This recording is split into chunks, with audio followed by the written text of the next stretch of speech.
In today's video, I'm going to teach you how to change the Gemini language on a Google app. Let's start by opening the Google app on your phone.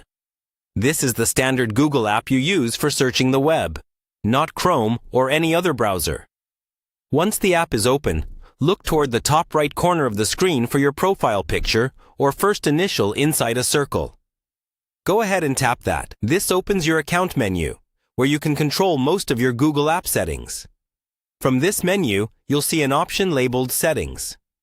Tap on Settings to open the full list of options for the Google app. If you don't see it right away, you might need to scroll down a little until it appears. The Settings page is where you can adjust things like your search preferences, notifications, and, most importantly for us, language options that affect Gemini.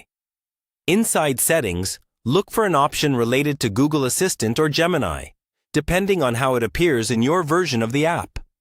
As Gemini is rolled out, some accounts may still show assistant-style wording, but the language setting works in a similar way. Tap that option to open the specific settings for your AI experience. Next, you want to find the Language section. This might be labeled simply as Languages, or Assistant Language, or Gemini Language. Tap into that. Here, you'll see the current language that Gemini is using. This is usually matched to your device or Google account language by default.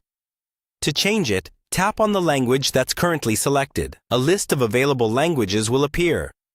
Scroll through this list until you find the language you want Gemini to use. When you see it, tap on it once.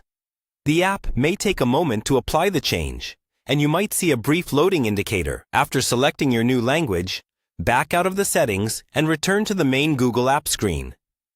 To confirm that the change worked, open Gemini inside the app and start a new conversation or ask a simple question. Gemini should now respond in the language you selected. If it doesn't change right away, close the Google app completely and reopen it. Sometimes it takes a quick restart for the new language to fully apply. And that's all you need to do. By following these steps, you've successfully changed the Gemini language on your Google app so it better matches your preferences.